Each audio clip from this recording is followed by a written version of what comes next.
Fine. Good morning. That was a good introduction. Part of entrepreneurship is about marketing. So anything you do, you also have to learn from the market.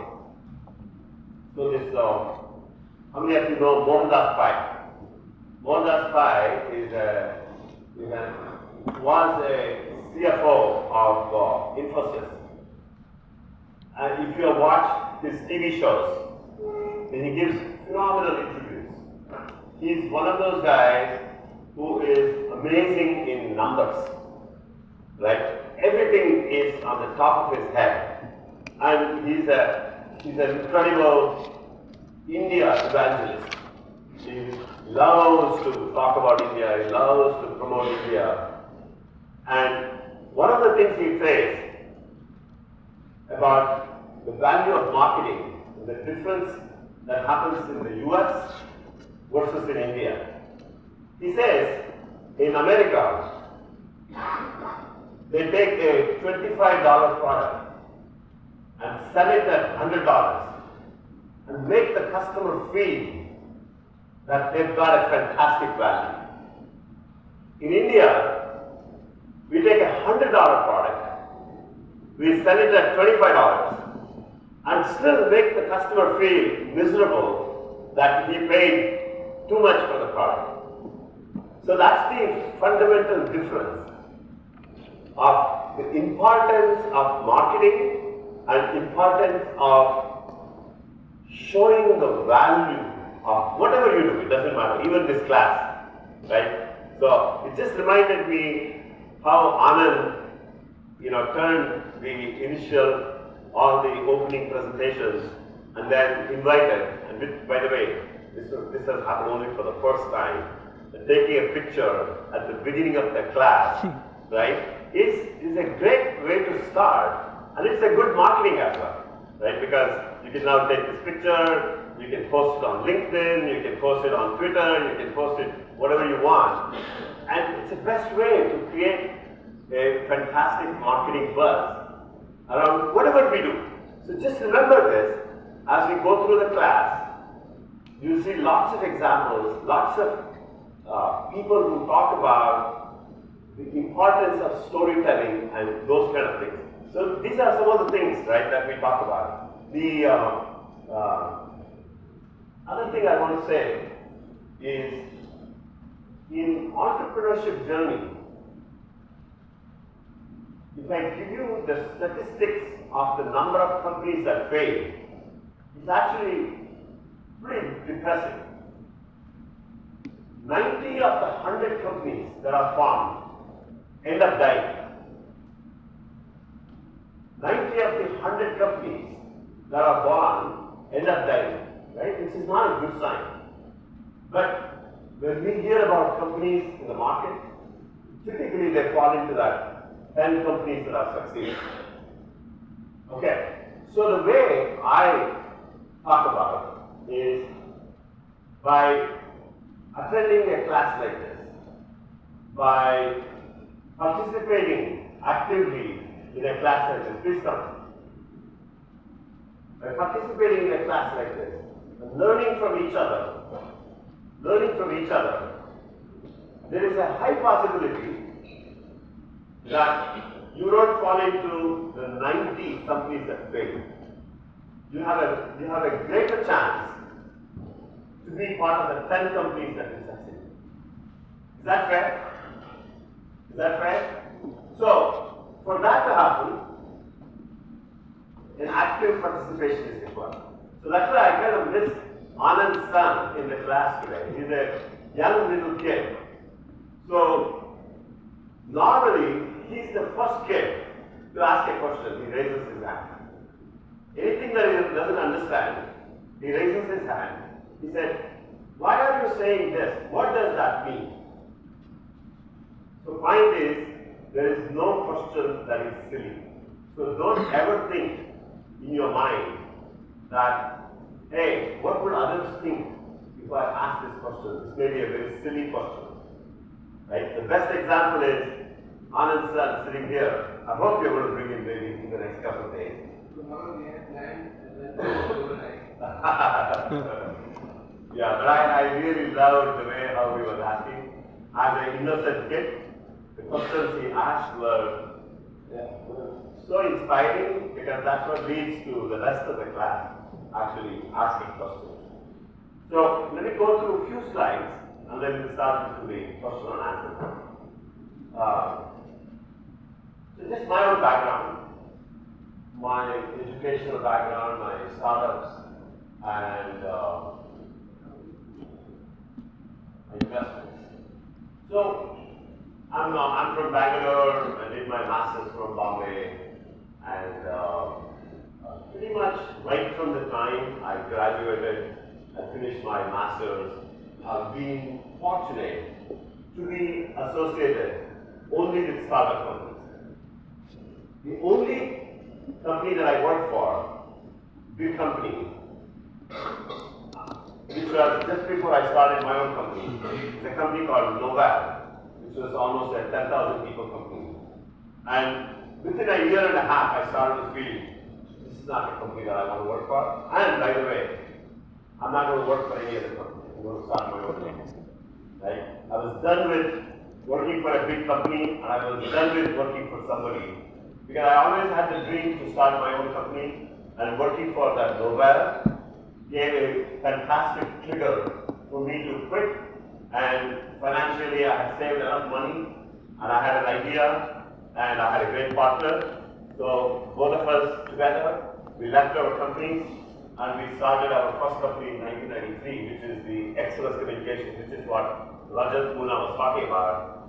And two of us, immigrants in America, getting funding for us was next to impossible because we were immigrants and Indians in those days were considered more to be like technical geeks.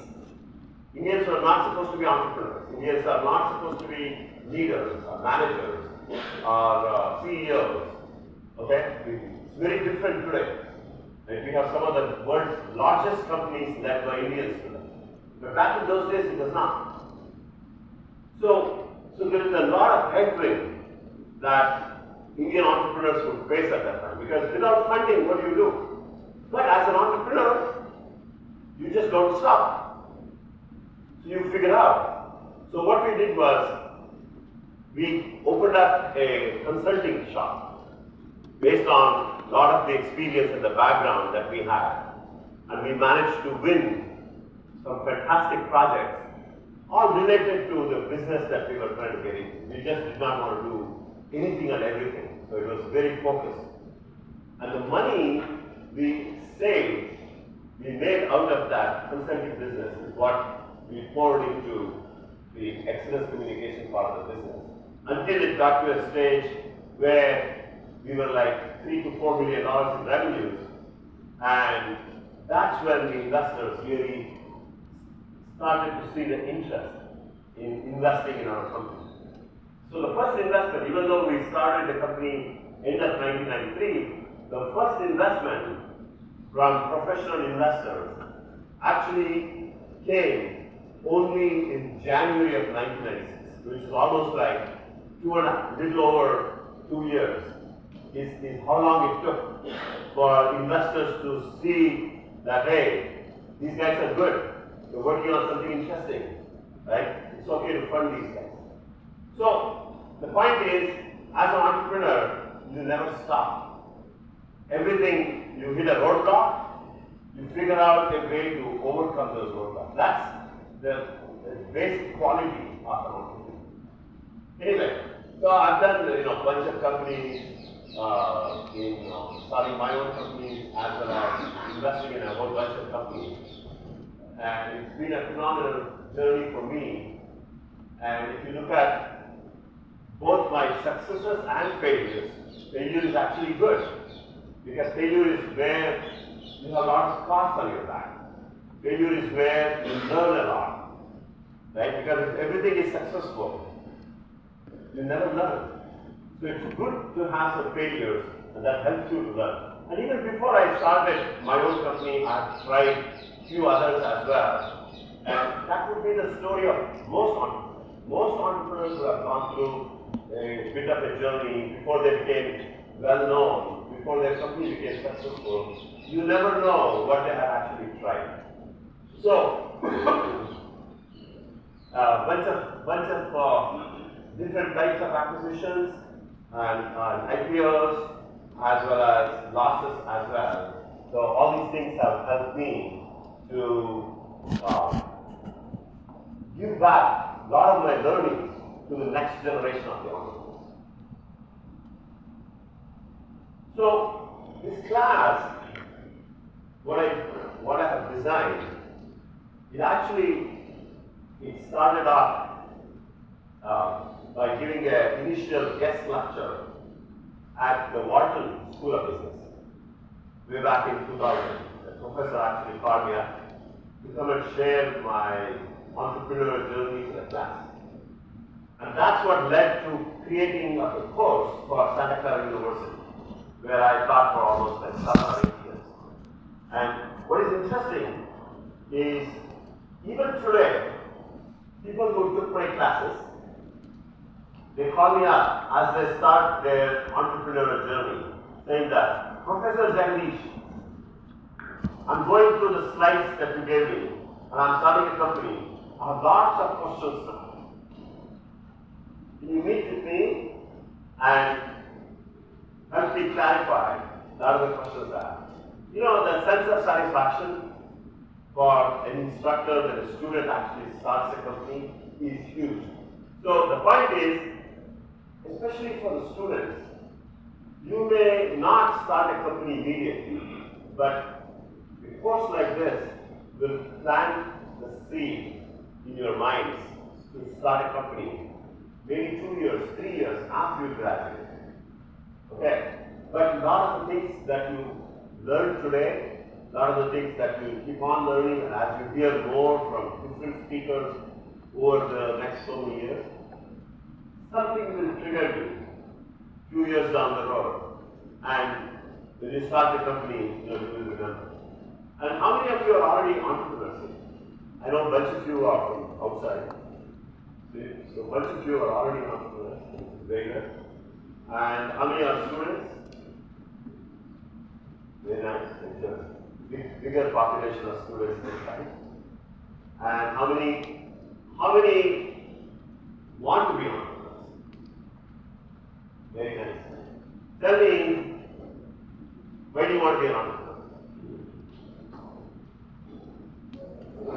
Because entrepreneurship is cool. It's rather than a 9 to 5 job. That's a good answer. How about you?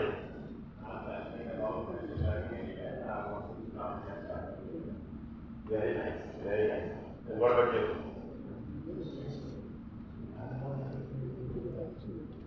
You're not interested in doing?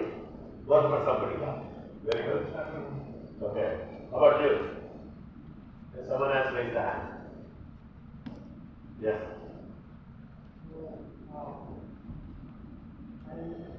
I want to make a big change, and I want to be the one who leads that change. Say it again.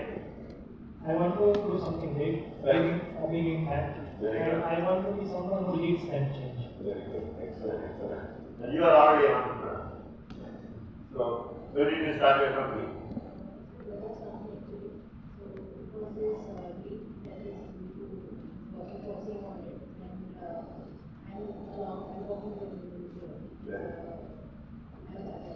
Okay. The helping him on the financial side so that you hold the stick. You hold the stick to make sure he sticks to the financial discipline. Good. You are an entrepreneur too? Yeah? Pharmaceutical product. Fantastic. Very nice. Very nice.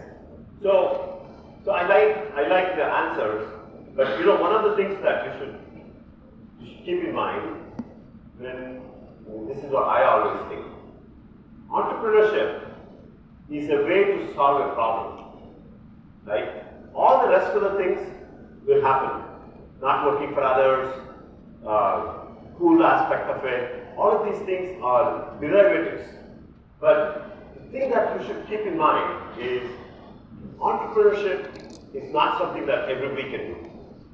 Very small percentage of people in the world have the ability to leave their job and then start a company. Very, very small percentage of people. So if you happen to be one of those, the way you should think is, I can help solve a problem for this world, number one. And by solving this problem for this world, somebody is going to benefit from it. Some customer, some patient, some human being is going to benefit from it. And when that happens, when I can create a solution, I help create jobs. Right? You help create jobs. Jobs creation is the best way to eliminate poverty. Because as more jobs are created, right, more people start to contribute to the economy. And that automatically leads to more and more people getting employed. And that's how poverty gets eliminated. And this is how the country progresses. Right? So this is how you should look at it. The bigger picture of an entrepreneurship is, I am starting this company because I'm solving a problem for somebody in this world who would benefit from this idea.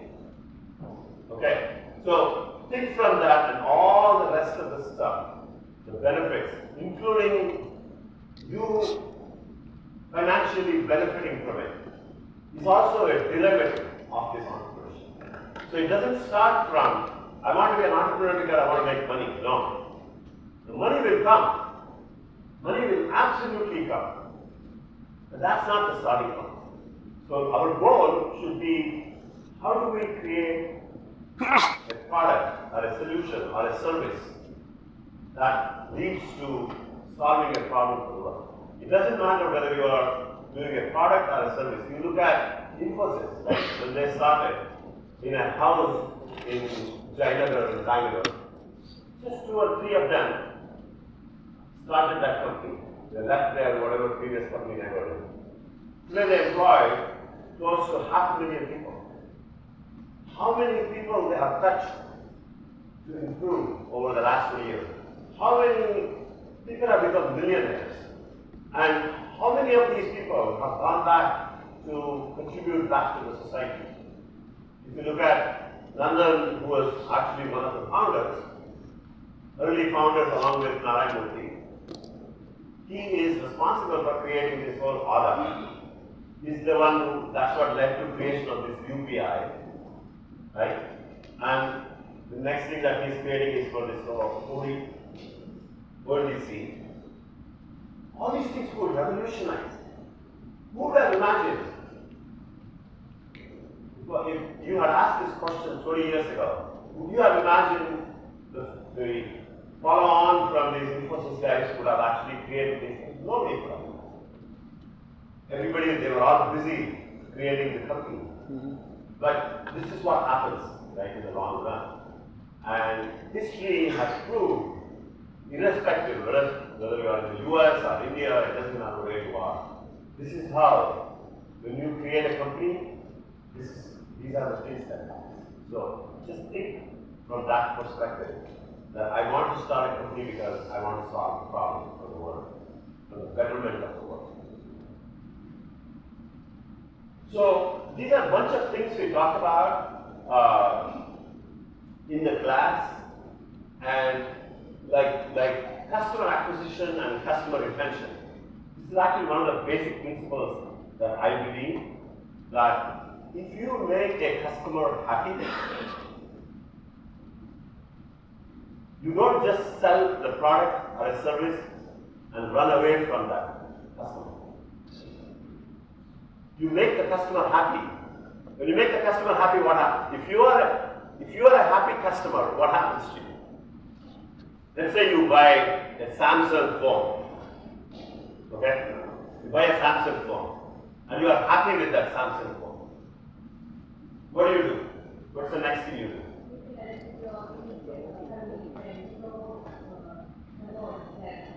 Is Samsung asking you to do that? They are not. But Samsung is doing its job by creating a good product. And if you have any customer service issues, you call them, they'll fix it. And the next product is better than today's product. So you go and buy it, and you go and tell others, right? You yourself will go and buy it. You yourself will go and tell others. This is a customer retention impact. The impact of customer retention is you get this. The whole world, our customers, talking about your product, your service, your solution, you, to the rest of the world. Right? So, just keep that in mind as you write a business. Customer acquisition is what everybody focuses on. Hey, I have to win the customer. Sure, you have to win the customer. There is no doubt about it.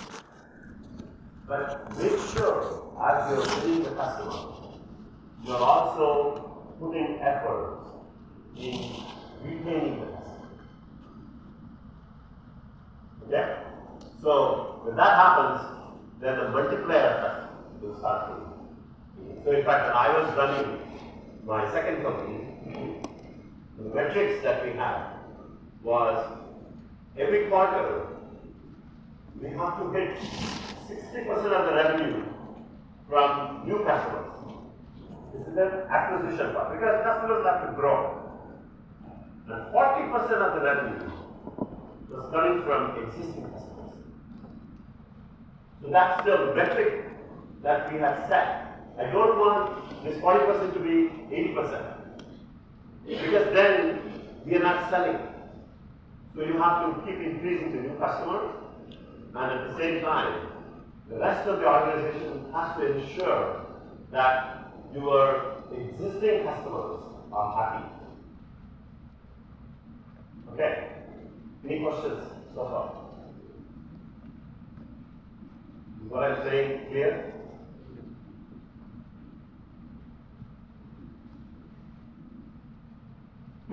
This is actually one of my favorite slides. It may not be very directly relevant, but the slide actually tells a story. If you deeply observe, the title I've given is Impact of Science, Mathematics, and Entrepreneurship on Human Race, starting from 1820 to now. If you look at how extreme poverty that existed in 1820s have dropped significantly because of things that I just talked about, right?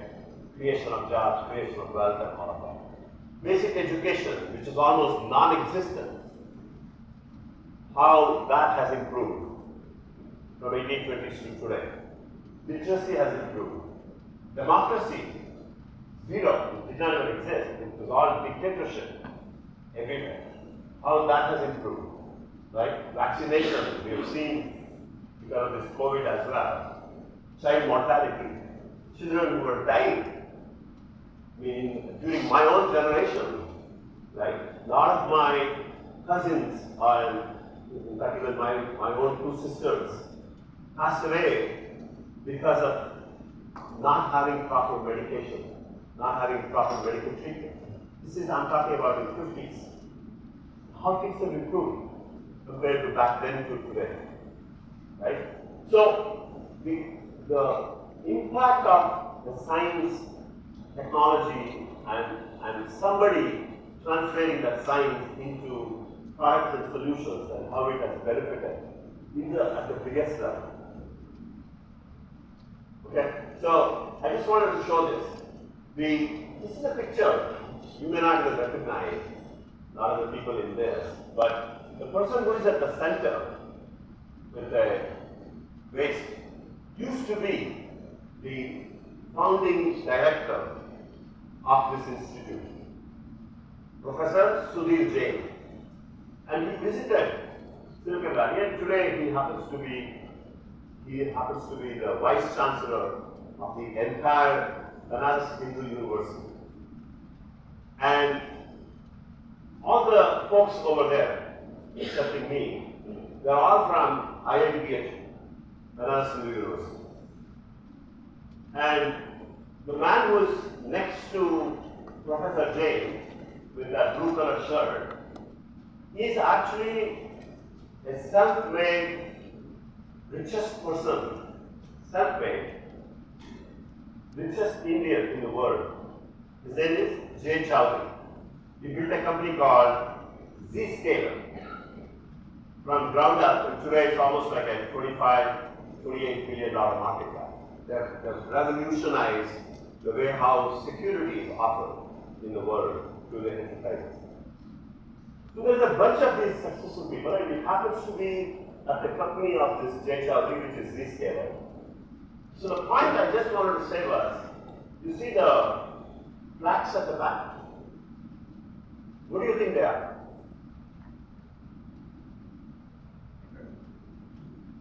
Anyone? Patents. Can you imagine? The wall full of patents. By the way, these are not patents that the company has applied. These are the patents the company has already received. And in the US, in order to get a patent, it takes minimum 3 to 5 years. So imagine how many patents they have. What does the patent give you? If I'm an entrepreneur, right, what is the need to have a patent? What does the patent actually give you? Anyone? What idea? Okay. Barrier to entry. Anyone? Huh? Yeah. It gives you the intellectual property, it gives the barrier to entry, and it also helps you to sell the product. Excellent answer. Excellent answer. Anyone else?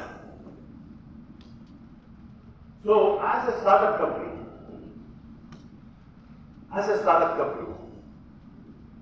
the biggest advantage that you have is your own passion to solve a problem, because you know you want to solve the problem, right? You know how to solve the problem, you understand how to solve the problem. And the speed with which you can move. A big company cannot move at the same pace. Big company cannot move. Okay? So there is a problem that you know how to solve, and you go and solve the problem, and you have a bunch of patents that help you to create a differential, meaning when a big company which is doing something similar to what you're doing, when they recognize that you are beating them, what do? They'll come after you. And how do you differentiate with these patents? Okay, so if you look at Google, as big a company as it is,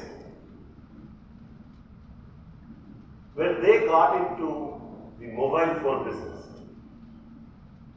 you should actually check this out. You know, Google was a multi-billion-dollar company, right? Very big company in the search business. But they were not into the mobile business. You know, like Google makes this Android, and that's the operating system. So those who don't have iPhone, all the other phones today have Android operating system. The Android operating system is owned by Google. So when Google got into that business, Google is just entering into the mobile business. And there were pioneers in the phone industry. Nokia was a well-known phone company. Motorola was one of the well-known phone companies. Right? And there were a bunch of other players. So Google realized that if they don't have patents, pretty soon all these guys will come after them. And their whole vision of creating this Android, the mobile operating system, for the rest of the world, everything would have been just killed. What did they do? Anyone wants to take a bet? So they bought this company called Motorola. Google bought this company called Motorola which had over 1,000 patents in the mobile business. Over 1,000 patents. And they paid like multi-billion dollars. So everybody who was like looking at attacking Google, everybody just backed up. So it cost them a few $billion to make that purchase, and in fact they got rid of Motorola later on. Because Motorola was making phones, and Google doesn't want to be in the business of making phones.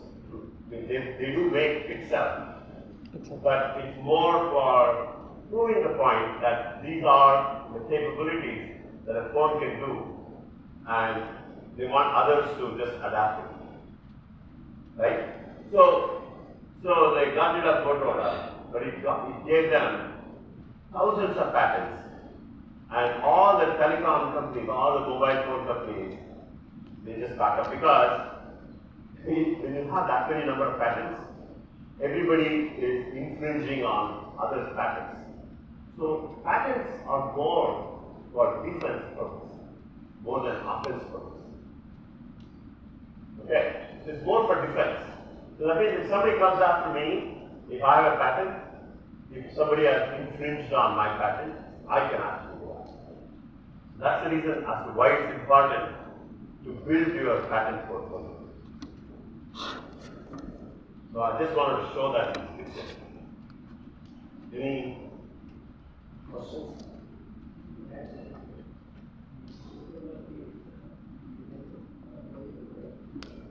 You do that, I will speak.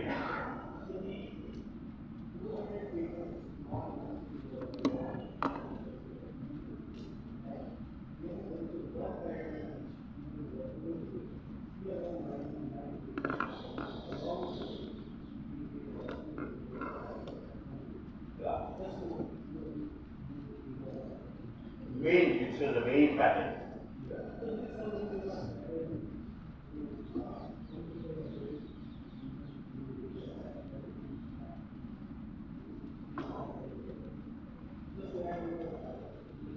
Correct. Exactly. Because that's the crux of all the telecommunications, and everybody would have infringed on that pattern. So everybody just backed up. Yeah. So it's fascinating how the world actually operates and the value of. If you look at the next. Okay. So this is another interesting slide that I created,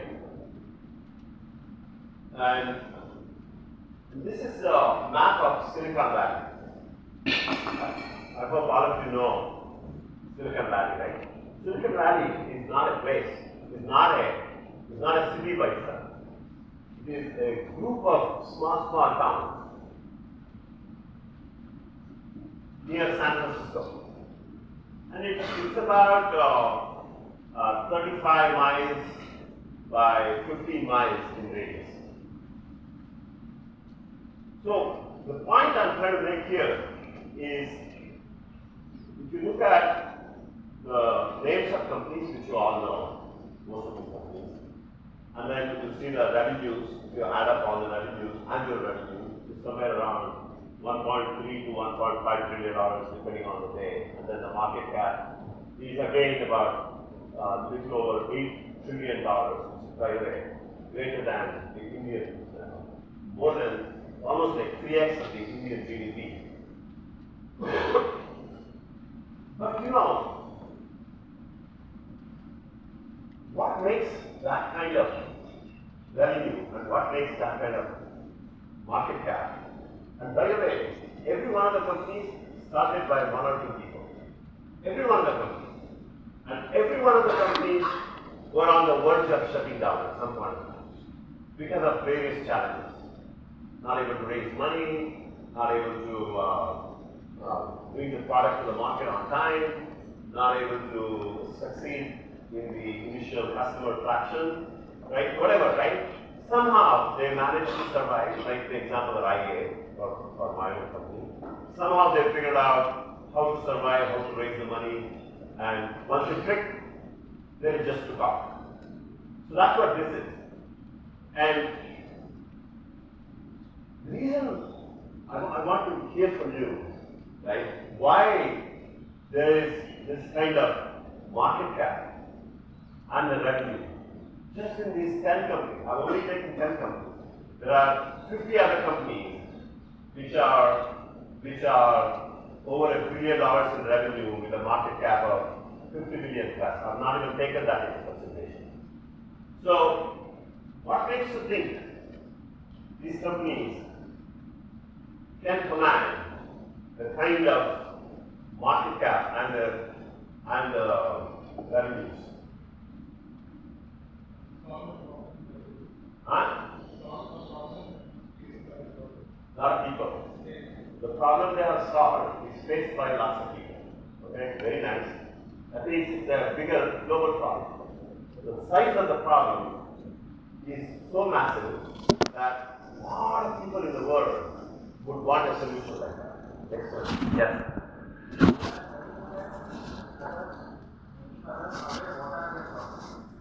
Very good. So not only that they have targeted initially people who are strong, but making sure that even others get to realize, hey, you also have the same problem. And how does that happen? Through marketing. Through marketing. Yes. Exactly. Technology is the fundamental enabler to provide a product like this, which also gives a differentiated market. Imagine Google with a search engine, and Microsoft is much bigger than Google at that time. And Microsoft, those of you who know this story, Microsoft dominated the browser. So they had a browser called Explorer, Internet Explorer. Right? If you open up any Windows, by default you will see an Internet Explorer. And when they brought out their own search engine called the Bing, when Explorer comes up, which by the way is on 90% of the world's computer, then the first thing that comes up is Bing. Okay. Now, why did Google still continue to survive? Why did Google not only survive, but also continue to dominate? I mean, if you look at even today, the market share of Google is almost like 80 to 90%. Google would have been completely eradicated if only they did not do what they did. What do you think? What do you think made Google to survive and not only survive but also to continue to dominate? There are multiple reasons. I think first time, in next time what we get the results, optimum results, those were not being, those kind of algorithm was not being made by Others. Yeah. So this is the technological advantage. Yes. Right? The technological advantage gave Google the better results. But still, you know, right, in this world, if I get fairly decent answers, by the way, Microsoft answers were not bad. They were pretty decent. And as soon as I open up, I get the interface, and I type what I need, and I get an answer. And all these products, over a period of time, they continuously improve. So yes, at that time, there was a technological difference, which Google gave better results. But majority of people don't even know. So, what is the technological advantage that Google had? As a result, people still look for Google. So what else? I think one. Ads. Ads is a derivative. Ads made them to survive. Ads made them to survive. So, think of, for example, right, you're going in the street and you only see one product being advertised all over. So it starts to hit in your mind that that is the product that you should buy. So I open up the Internet Explorer and I see Bing all the time. And I start to think, hey, I should start using it. Who is going to go and type Google and then do my search. It's a two-step process versus a single-step process. Google. Think also that.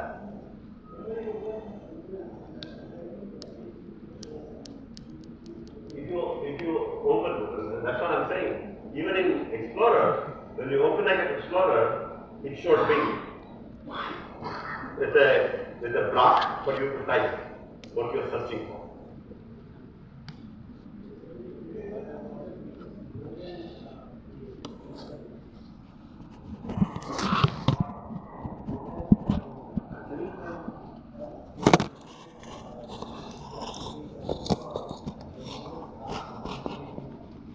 Various things with their search engine and involved user experience. And I think initially it was a Gmail which was start dominating both of them to Yahoo, and then they start integrating users in the user search, and then now they are building newer apps and retaining their consumers or customers more and more. Yeah. So the trust that you are developing.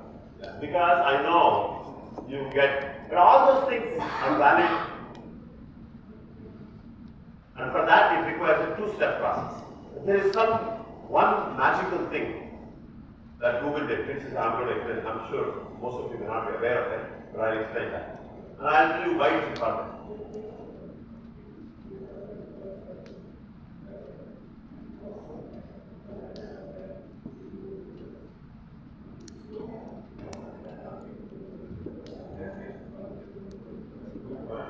So it's not computer industry, they paid the PC manufacturers.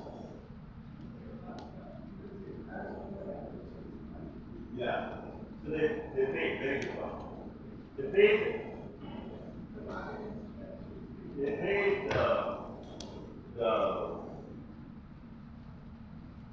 the PC manufacturers to get a logo on the top, Google logo on the top. So even though Microsoft came up with the Microsoft Explorer and the Bing, Google, in its smartest move that they made, they got the Google logo on the top. So that means now if I'm a user, as you rightly said, there is a trust that I already have with Google. And I like the results based on the technology, right? The better results that they provide. And on top of it, when I open up PC, I see Google on the top. You know who struck that deal? That's the man who is today's CEO. He's the man who really realized the importance of having that logo on every PC, and how he went and struck a relationship with Dell, with HP, with Gateway, with Intel, right? Everybody who was making personal computers, Lenovo, everybody. He just went and struck a deal with all these guys. I don't know whatever money they paid, but they didn't pay money. But they got that banner on the top, which is what led for Google to continue to be used based on the trust. If they didn't have the trust, if they didn't have the technology, it would not have worked. They had a market presence, they had customer trust, and they had fantastic technology that produced the better results. On top of it, you got the visibility. So what I'm trying to say is, even big companies, they go through these challenges of completely getting eliminated. Right? If you look at a year ago, not even a year ago, a completely unheard of company called OpenAI, or the ChatGPT, it came and made an announcement. This is a startup company. It's a startup company. Something is extremely well funded. Everyone started to say Google is done. Can you imagine a company like Google getting extinguished by a young startup company? Right? So that's the threat of the startup companies, the newer founders, you're focused on doing that one thing, and that one thing right. That's what you should focus on. And that's what we're doing. I just want to give all these examples to talk about, don't be afraid that there is some big company that's going to kill you. But you do your stuff right. And you do all the other things around that, which includes the technology, the product differential, the marketing, the product packaging, the pricing, right? Everything around that. If you do well, you can be that next. Okay. Somebody have a question?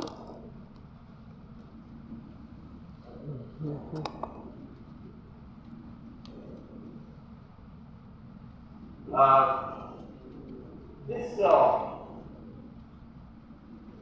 points that I'm talking about here, I just want to highlight that some of the basic stuff of entrepreneurship, it actually doesn't change. Doesn't matter whether I started the company 30 years back, to the entrepreneur who starts the company today, to the entrepreneur who starts the company tomorrow. There's a lot of stuff, right, that remains the same. How you start with an idea, how you convert that idea into a product, how you take that product to the customer, how you test it out, how you get the feedback, right? How you come up with the pricing, how you sell, all of these things pretty much remains the same. Where it changes is certain technological innovations that happens. Like during my days, if you want to build a computer, the company has to do hardware. Some of us used to even make chips. You have to make the chips, you have to make the hardware, you have to make the operating system, you have to make the compilers, you have to make applications, everything you have to build yourself. Today we don't do that. And even if you want to build an application, there is a lot of this in software technology. We call it as open source technology. There's a lot of these things that are already available as open source. You just leverage that and focus on building what you want. So, what is the result of this? The result is you can actually build a product today in less than a year. In less than a year, I can actually build a product and start selling that product to a customer. I can even generate revenues in 1 year. And by the way, there are a lot of companies in India who build 100% of the companies in India itself and then sell to the global markets. Anything you can do today, sitting in India.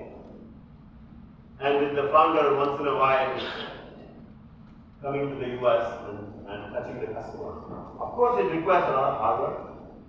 It requires a lot of hard work. It requires you to be awake.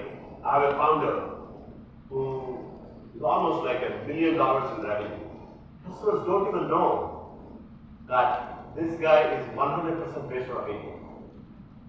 Because he gives his meeting time, California time, 2:30 p.m. The customer says, can I meet with you at 2:30 on Monday afternoon? He says, sure. My calendar is open, I will make the meeting happen. So what is 2:30 in California, in India? It's 3 a.m. Right? So because, thanks to COVID, because you can do these meetings over Zoom, over Teams, over Google Meet, all of these things, customers don't even know where you are. It is so transparent. It is so kind of transparent, even though it is not. You don't need to tell the customer. As long as the customer feels I can have a one-on-one conversation, interaction, and then I'll give my product for testing. Customer is happy, entrepreneur is happy, investors are happy. So the biggest advantage, like we have funded this company, we have funded several companies like this. And hats off to these entrepreneurs because it's very hard to be awake during the night hours and still give 100% of yourself. So that means mentally you have to set yourself to be very different. But point is, we can make that happen. We can make that happen. Right? So building a global company from India is not that impossible today. So a company called Postman, I don't know how many of you have heard of this company called Postman. Postman was built out of India. It's a multi-billion-dollar company today. And they created this whole API interface. Like a postman. What does a postman do? Postman basically takes the letters and then delivers it. And you want to make sure, okay, this letter has to be delivered to person A, this letter has to be delivered to person B, this has to be delivered. Based on what? Based on the address, based on the name, based on all that stuff. So same thing, they do the same thing, acts as a postman for this whole API interface. Pretty simple concept, but technologically it's pretty hard. And in 1 year they built this into a company. And now, after 3-4 years, they relocated to the US. It's one of the hottest companies in the valley right now. So, these are all examples of how we can build companies out of India and make that into global companies. So, in fact, my prediction with what Professor Rajat Moona was saying, as India becomes a $5 trillion, $10 trillion economy, if you guys build a company in the next 4 or 5 years, this is my prediction. I believe that you guys can actually build a company to a stage where you can almost generate $50 to $100 billion in revenue in India itself. In India itself. And then you bring it global. It's kind of like when we built the company in the US. What do? You first penetrate into the US market. You bring the company up to $50 billion, $100 billion in revenue. And then you start expanding into global markets. Right? We go to England, we go to Japan, we go to Germany, we go to France, Korea. That's how you expand. After you reach certain level. So if Indian market opens up, if Indian market is at $5 to $10 trillion, all these companies would need your products. All these companies would need your solutions. So you can actually bring the product up to that level, and then you can start expanding into the global market. That's what my prediction is. And I hope, just like how our generation, we did not see a telephone. We did not see an automobile. We did not see an independent house. We did not see so many things. Whereas for your generation, you just take all these things for granted. Right? You take a phone for granted. You take a computer for granted. I did not even touch a computer until I went to the US. Today, every one of you, right, have a mobile phone, and even a little baby will be playing with a mobile phone. So the whole world has changed. And that is for good. That gives an opportunity for the next generation on the world. Yes?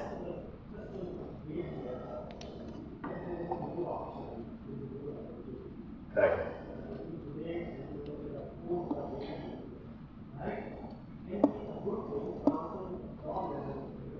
So it provides an opportunity for an entrepreneur to solve a problem.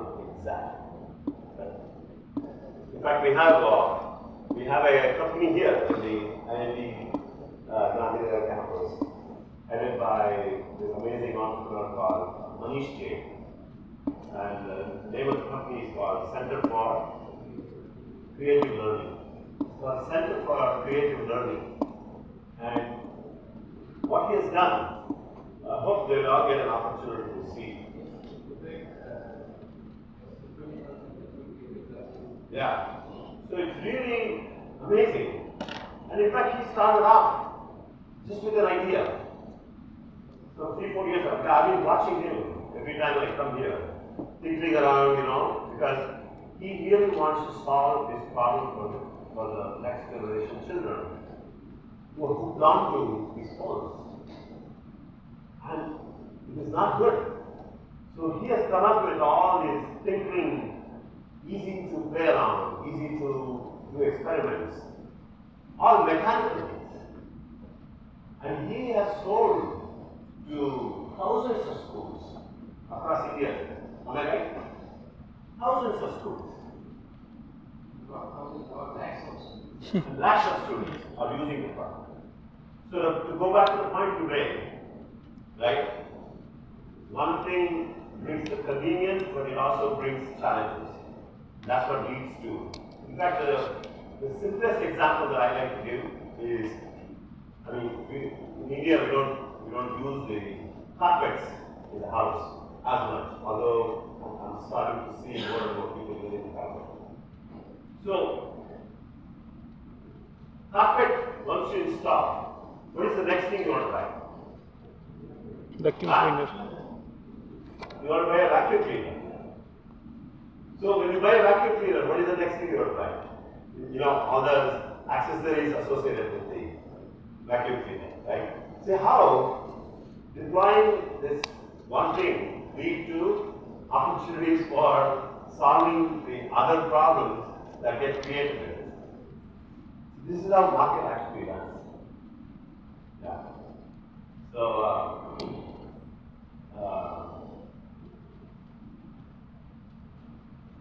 okay.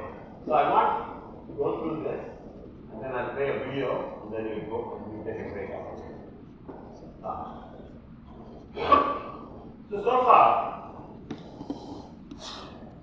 So far you've heard me talk. Okay? What comes out in your mind? Well, what is this guy? He's been saying a whole bunch of things. Right? What comes to your mind when you listen to whatever I have said? Does any of the things that I have written down, does it come as a characteristic? And if you actually talk to any entrepreneur, these are the characteristics. So whatever you tell, it has to be like a storytelling. So people need to register that in the mind. Taking examples, taking things that you can relate to. How do you tell a story about the problem you are solving? So we'll get to that exercise later today also. But these are some of the characteristics. And when you start a company, you have to convince lots of people. You have to convince your spouse as to why you are leaving your job to start a company. Or you have to convince your parents, like I convinced, of course, my wife was very well convinced. Because I kept telling her since we got married in 1985 that, hey, I'm going to start a company one day, right? So she kind of knew mentally, okay, fine, go ahead, start a company, experiment, at least go fulfill your dream. So when I called up my father, who was in the village, I told him, I said, I'm starting a company. He said, what does that mean? I said, I'm quitting my job and I'm now starting my own company. Oh wow, what is going to be your salary? I said, it is a big zero. Really? I was back then, I was making about $100,000 in that Nobel. And from $100,000, so as a father, as parents, they know that it pays for my house, pays for my kids' education, all those things. And here I am, going from $100,000 to a big zero. He said, hey, nobody in our family is a businessman. We are all teachers. and my father was a teacher, my grandfather was a teacher, and everybody was a teacher. So we don't understand business, we don't understand numbers. We are teachers. Are you sure you want to get into this? I said, yeah, this has been my dream, and I'm going to try this out. And I tried out for 2 years. If it doesn't work out, then I'm going to go back and look at it. But that is how I had planned. I had saved enough money to experiment this dream of mine, and I had set milestones. 6 months is a milestone. I'm going to see, am I making progress or not? And then 1 year is another major milestone. If I'm really not making progress, that's the time cut the cord and then go back and take up a job, right? So a lot of things I had fairly well thought out, and I had saved enough money for 2 years so that the family is not going to be on the road, on the streets. So I told my father, this is how I thought about it, this is my dream, I want to pursue this dream. So he said, okay, good, whatever you do it carefully, make sure you don't put your family on the streets. Okay, that was a very valid advice from a parent. And that's the risk you have to take, right? But it's not a careless risk. So an entrepreneur, as much as he or she is a risk taker, an entrepreneur is also a risk mitigator. So meaning every aspect of your life, you also are mitigating. Hey, this is the risk I'm going to take. Okay, what is the downside of that? How do I overcome from that? So these are the characteristics of an entrepreneur. So in fact, I was just talking to Rajat Puna outside, and one of the things that he wants to do for this class, for this IIT, is to help bring some business-centric people who can teach the financials and the management aspect of it to the students. Because in entrepreneurship, even though those are common sense kind of things, that's how I picked it up. Because I'm not a businessman, but what? I was a technology guy. I used to code. And from that, I migrated into becoming an entrepreneur. But that's what forced me to learn, how does the business world work? What does the number look like? Right? All the different aspects of the business, I picked it up pretty much on the job. So it's not hard, but if somebody can teach you those aspects of it, I think it will be really good. The financial aspect, the business management aspect, I mean, we talk about a bunch of things related to the management aspect, but I think he wants to do like a course so that students can learn the basics of the financials and management aspect. So I've given this cycle spoke, yes. What does that mean? What it means is, as an entrepreneur, day one, you don't really have all the resources. You have few resources. So what happens if a spoke breaks? The hub will still hold on to it. The wheel won't break. We will continue to move. Right? We will continue to run. It will give you enough time. You cannot run it forever, because if you continue to run, the next spoke will break. So, but it gives you enough time for you to go fix and that's the role you as a founder will do. So in a startup company, there are tons of jobs, including sweeping the floor, cleaning your office. The office is not clean. You invite a customer to your office. Would you present a shabby office to a customer? You would never do that. And there is nobody to do it. You are the owner, you are the founder, you have to do the job yourself. You see what I mean? So as an entrepreneur, you have to wear these multiple hats. So that's what representation of the hub and spoke means. Okay, yes.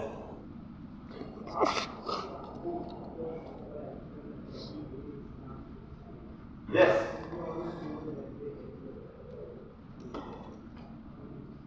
I'll get to that. I have a slide that exactly touches on. This question is, how do you have the hope that every day when you start your day, there are more challenges and more depressing things that are hitting you? How do you lighten up? Yeah, so I'll get to that.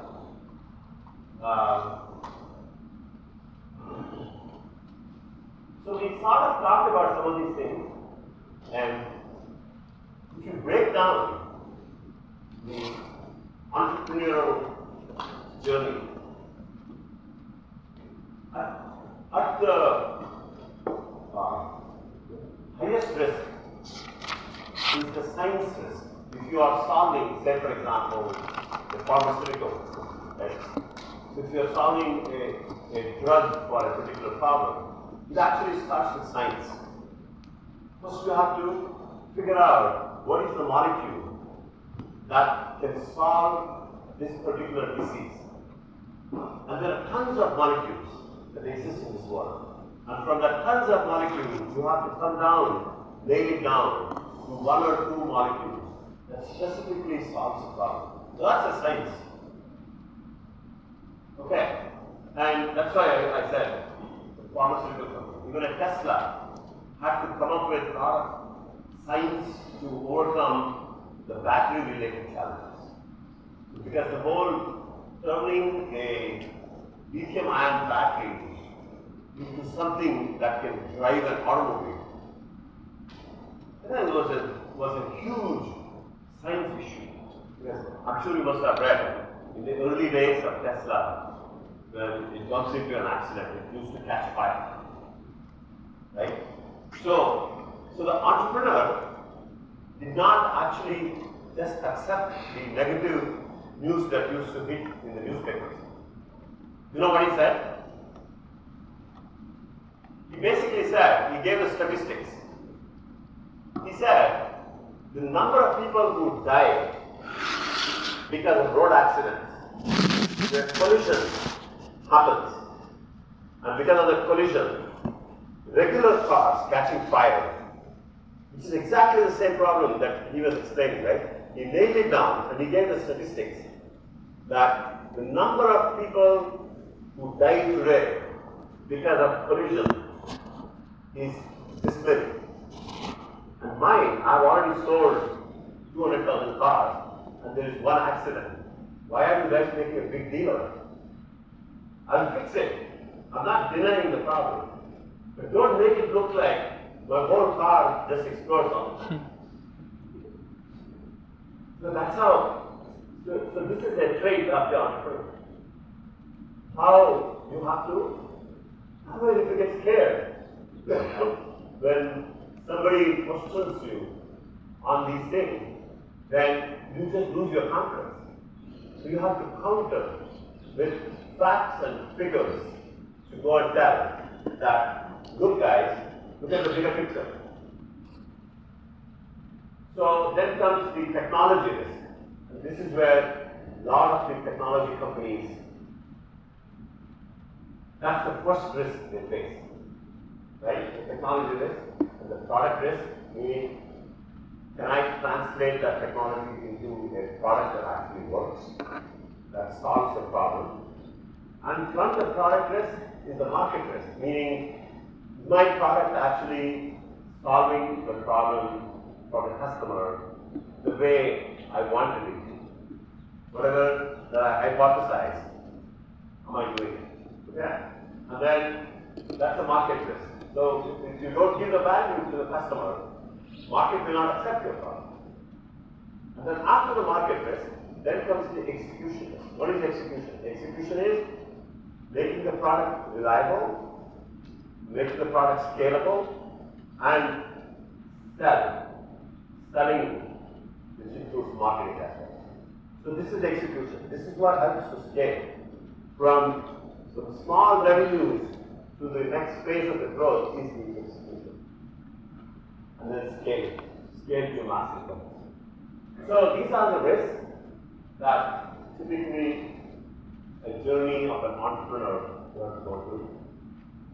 What I want to do now is, if you guys have any questions, I'm happy to answer. But I want to play this video.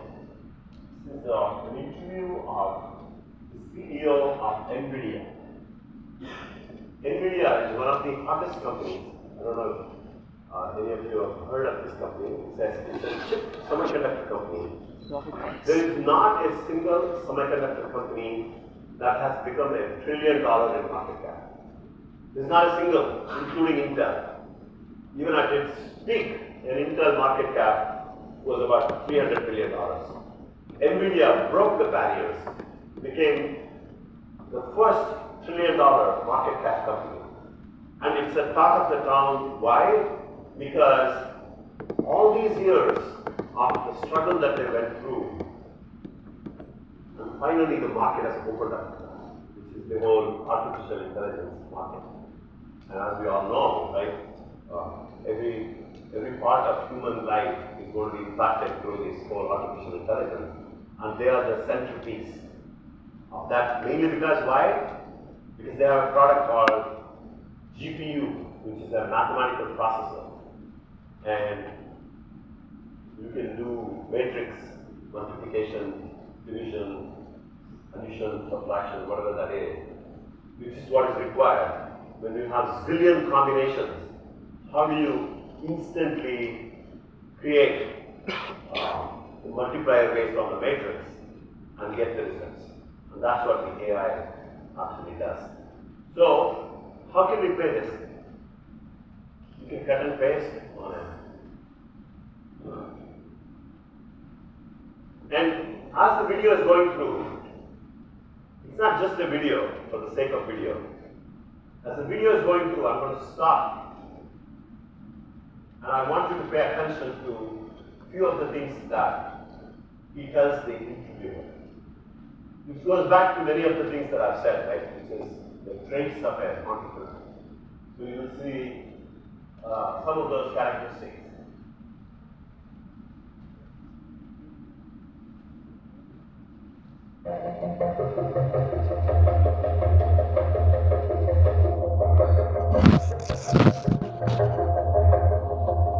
Thank you so much for being here today. And I want to get started just with a question that is really basic, but I think chips have been in the ecosystem a lot more lately, and there's people who probably don't even really know what a semiconductor was a few years ago. Can you give me a very basic definition of what NVIDIA is? Wow. Okay. First question. Like, people ask us, like, what do you do? What does your company do? Okay? So now, just watch how he answers this. That's an easy question. Well, we are a technology company that processes software for applications and domains of science that are barely possible without us. And so because of what we see how we position? Science applications that is not even doable without us. Pretty much, he laid the foundation of the statement, right? If people want to do complex processing, science processing, all of that, those applications that require that level of processing, you cannot even do it without us. Okay? So he just laid the foundation in one sentence. We can make what is barely possible, or we can make something that is very energy consuming, very energy efficient, or we could turn something that costs a lot of money and make it much more affordable. And so this is the value. So first he laid the foundation that we do for science applications enormous amount of processing that needs to happen. We make that happen. Without us, it's not even possible. And what does that do? That leads to saving of energy, saving of power. Meaning, without me, if you try to do, right? He doesn't explain all that stuff, but the reality is, what could take like a month to do some processing, it can be done like in half an hour, 15 minutes. So that means I have saved so much energy, and I saved a lot of money to the customer. So this is the value. So first is the why aspect of the thing, and then comes the value that I provide to the customer. Everything in 2 sentences. We created this thing called accelerated computing, and that was what we pioneered about 3 decades ago, and it's taken until now to really take off. So he said, the third thing that he said is the what aspect of it. So what do? We are accelerators. We are the accelerators that do all these things. We are the accelerator that make science applications that was barely possible to do before without us. Right? Now we make that happen. And by making that happen, we save a lot of energy for our customers. We save a lot of money and time for our customers.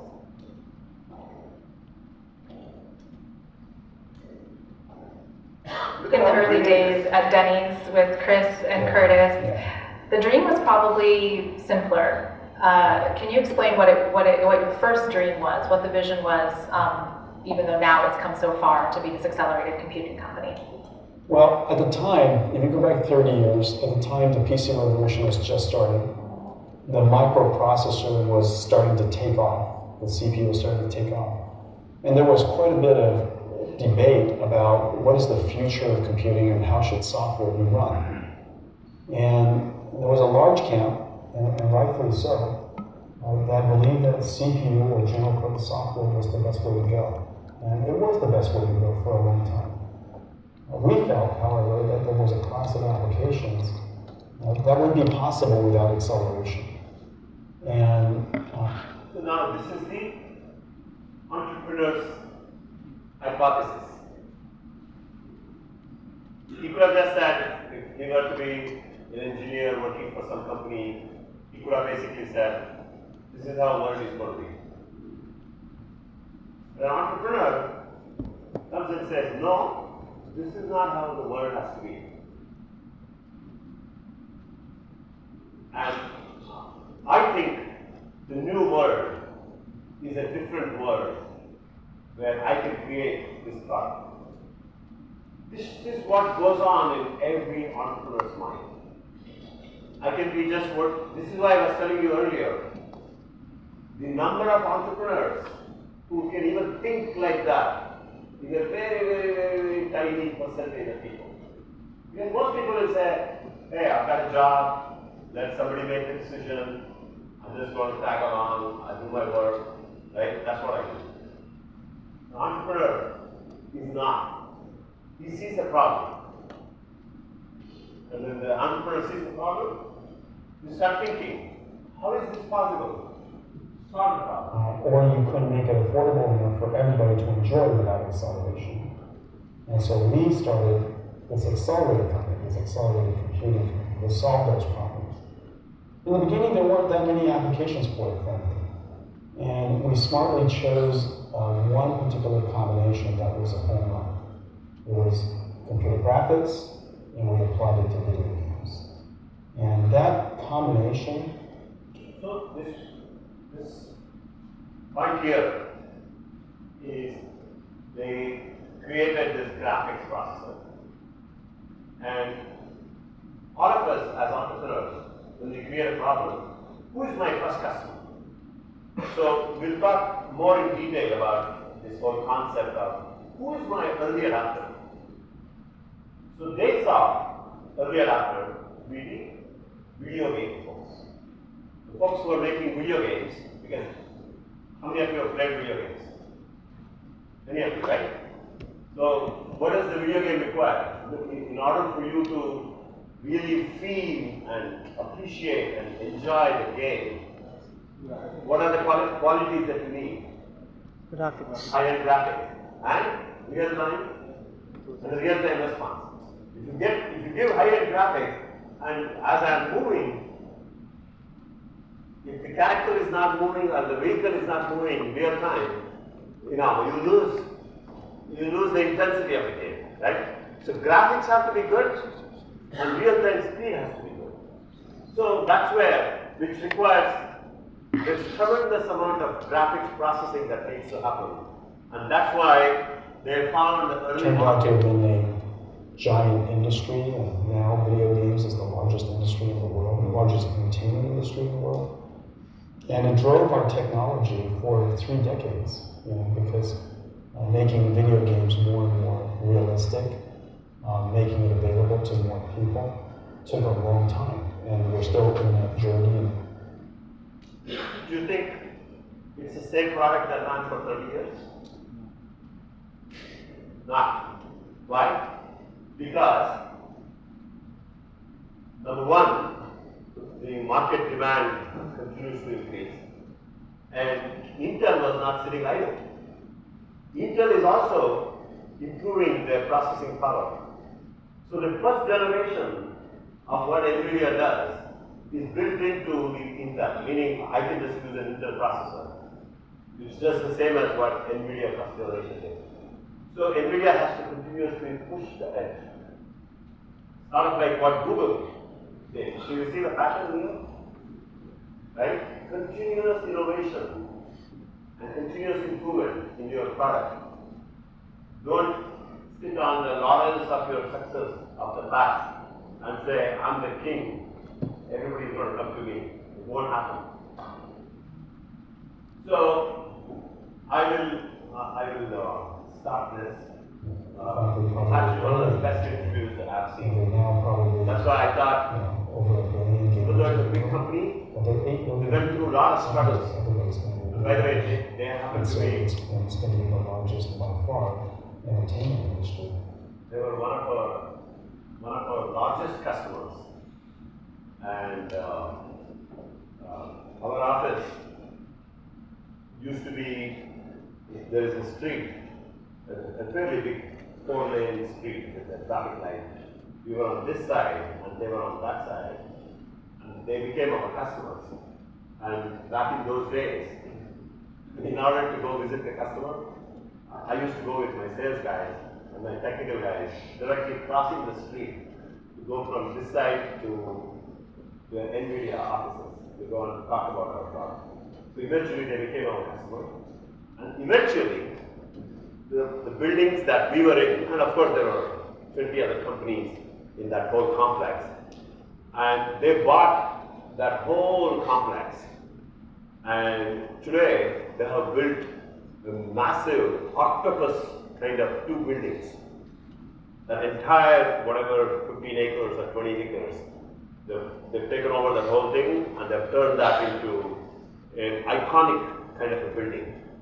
And it's a fascinating story just to, I get goosebumps, right? Given the fact that I was so closely associated with the company, not in any other way except in they were our customers, and I've seen the growth and the evolution of this company for 20, 25 years. And it's fascinating to see where the company is today and how it is playing such an important role in the industry.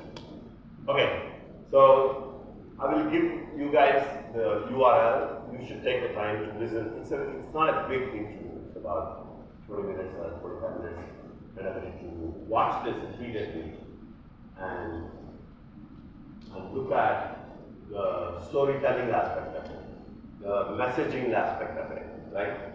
And how, in fact, we have an exercise, which hopefully we'll get to it today, as to how to construct an elevator pitch. So what he said is the elevator pitch, right? So you guys know about the elevator pitch? Have you heard of it? What's an elevator pitch? Anybody wants to take?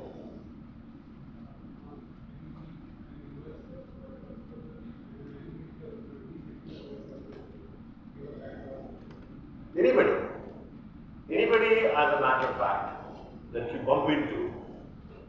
So the elevator is given as an example because how much time, if you walk into an elevator, there is somebody in the elevator, how much time you two will have in common in the elevator? Maybe 30 seconds, maybe 1 minute maximum, right? So the guy looks at you and says, hey, what do you do? So you have to be ready with your innovative things. You cannot be like struggling. I am trying to solve this problem of this, that, and all, right? It doesn't work that way. You have to be like ready.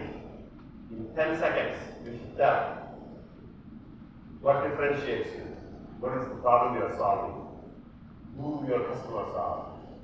All of that in less than 15 seconds. So when you walk away, you say, wow, this is interesting. And as he said, if that happens to be an investor, and this is the entrepreneur I want to work with. I funded a company called NetMagic Solutions out of Bombay, which is the largest data center company in India today. Largest data center company. This founder, Sharat Sandhi, actually has come and talked in this class. If you get a chance, we can even call him this time also. He's actually starting another company.